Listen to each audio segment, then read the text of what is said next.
First Bible reading passage Numbers 35 verses 1 to Numbers 36 verses 12. And the Lord spake unto Moses in the plains of Moab by Jordan near Jericho, saying, Command the children of Israel, that they give unto the Levites of the inheritance of their possession cities to dwell in, and ye shall give also unto the Levites suburbs for the cities round about them, and the cities shall they have to dwell in, and the suburbs of them shall be for their cattle, and for their goods, and for all their beasts, and the suburbs of the cities, which ye shall give unto the Levites, shall reach from the wall of the city and outward 1,000 cubits round about, and ye shall measure from without the city on the east side 2,000 cubits, and on the south side 2,000 cubits, and on the west side 2,000 cubits, and on the north side 2,000 cubits, and the city shall be in the midst.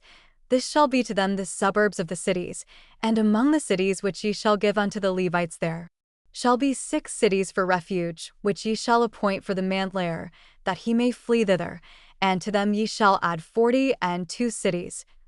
All the cities which ye shall give to the Levites shall be 48 cities. Them shall ye give with their suburbs. And the cities which ye shall give shall be of the possession of the children of Israel. From them that have many ye shall give many, but from them that have few ye shall give few. Every one shall give of his cities unto the Levites according to his inheritance which he inheriteth.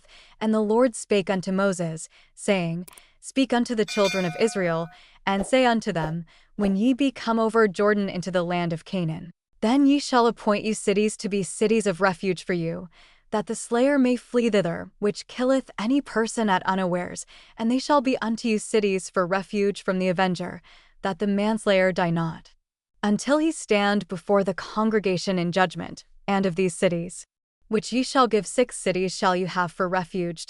Why, ye shall give 3 cities on the side Jordan, and 3 cities shall ye give in the land of Canaan, which shall be cities of refuge. These 6 cities shall be a refuge, both for the children of Israel, and for the stranger, and for the sojourner among them, that every one that killeth any person unawares may flee thither, and if he smite him with an instrument of iron, so that he die, he is a murderer. The murderer shall surely be put to death, and if he smite him with throwing a stone, wherewith he may die, and he die, he is a murderer. The murderer shall surely be put to death. Or if he smite him with an hand weapon of wood, wherewith he may die, and he die, he is a murderer. The murderer shall surely be put to death. The revenger of blood himself shall slay the murderer.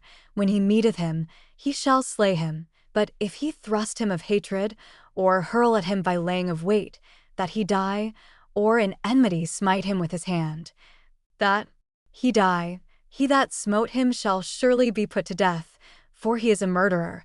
The revenger of blood shall slay the murderer when he meeteth him.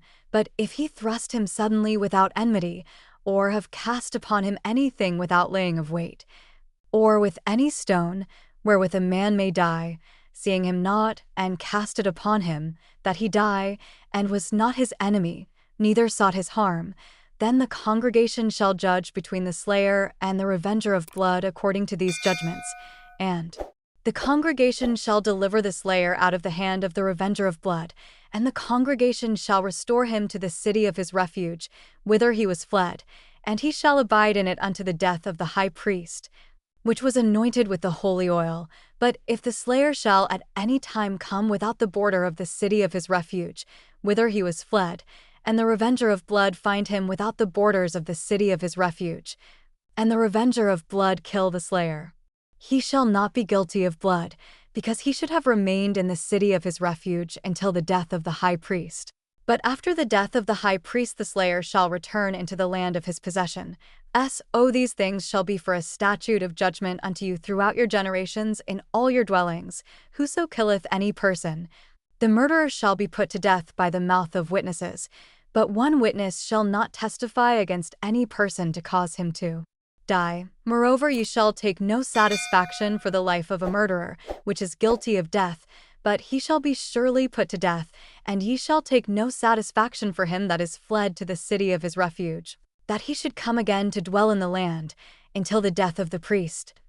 Ye shall not pollute the land wherein ye are, for blood it defileth the land, and the land cannot be cleansed of the blood that is shed therein, but by the blood of him that shed it. Defile not therefore the land which ye shall inhabit, wherein I dwell, for I the Lord dwell among the children of Israel. And the chief fathers of the families of the children of Gilead, the son of Machir, the son of Manasseh, of the families of the sons of Joseph, came near, and spake before Moses, and before the princes, the chief fathers of the children of Israel.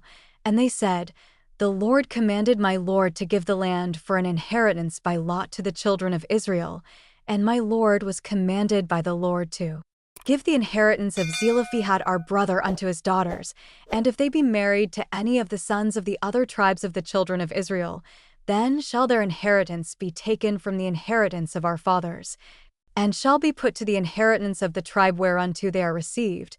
So shall it be taken from the lot of our inheritance. And when the jubile of the children of Israel shall be, then shall their inheritance be put unto the inheritance of the tribe whereunto they are received.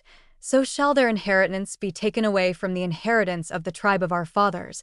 And Moses commanded the children of Israel according to the word of the Lord, saying, The tribe of the sons of Joseph hath said well. This is the thing which the Lord doth command concerning the daughters of Zelophehad, saying, Let them marry to whom they think best.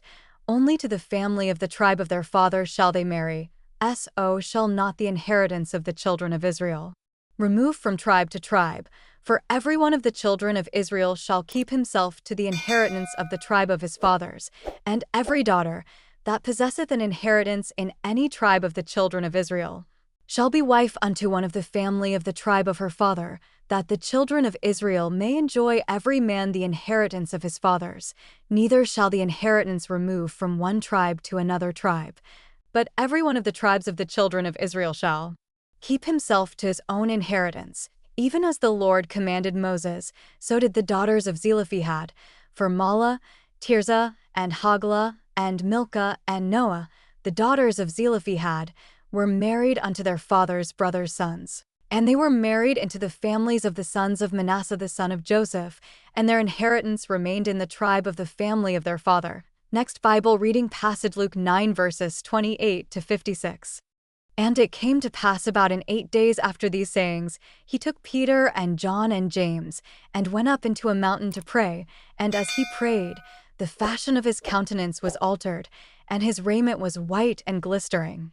And, behold, there talked with him 2 men, which were Moses and Elias, who appeared in glory, and spake of his decease which he should accomplish at Jerusalem. But Peter, and they that were with him, were heavy with sleep, and when they were awake, they saw his glory, and the 2 men that stood with him. And it came to pass, as they departed from him, Peter said unto Jesus, Master, it is good for us to be here, and let us make 3 tabernacles, one for thee, and one for Moses, and one for Elias. Not knowing what he said, while he thus spake, there came a cloud, and overshadowed them, and they feared as they entered into the cloud. And there came a voice out of the cloud, saying, This is my beloved Son, hear him. And when the voice was past, Jesus was found alone. And they kept it close, and told no man in those days any of those things which they had seen. And it came to pass, that on the next day, when they were come down from the hill, much people met him. And, behold, a man of the company cried out, saying, Master, I beseech thee, look upon my son, for he is mine only child. And, lo, a spirit taketh him, and he suddenly crieth out, and it teareth him that he foameth again, and bruising him hardly departeth from him. And I besought thy disciples to cast him out, and they could not. And Jesus answering said, O faithless and perverse generation, how long shall I be with you, and suffer you? Bring thy son hither. And as he was yet a-coming, the devil threw him down, and tare him. And Jesus rebuked the unclean spirit, and healed the child, and delivered him again to his father. And they were all amazed at the mighty power of God. But while they wondered every one at all things which Jesus did, he said unto his disciples, Let these sayings sink down into your ears. For the Son of Man shall be delivered into the hands of men. But they understood not the saying, and it was hid from them, that they perceived it not, and they feared to ask him of that saying. Then there arose a reasoning among them, which of them should be greatest. And Jesus, perceiving the thought of their heart, took a child, and set him by him, and said unto them, Whosoever shall receive this child in my name receiveth me, and whosoever shall receive me receiveth him that sent me. For he that is least among you all, the same shall be great. And John answered and said, Master, we saw one casting out devils in thy name, and we forbade him, because he followeth not with us. And Jesus said unto him, Forbid him not, for he that is not against us is for us. And it came to pass, when the time was come that he should be received up, he steadfastly set his face to go to Jerusalem, and sent messengers before his face. And they went, and entered into a village of the Samaritans, to make ready for him. And they did not receive him, because his face was as though he would go to Jerusalem. And when his disciples James and John saw this, they said, Lord, wilt thou that we command fire to come down from heaven, and consume them, even as Elias did? But he turned, and rebuked them, and said, You know not what manner of spirit ye are of. For the Son of Man is not come to destroy men's lives, but to save them. And they went to another village. Next Bible reading passage, Psalms 40 verses 9 to 17. I have preached righteousness in the great congregation. Lo, I have not refrained my lips.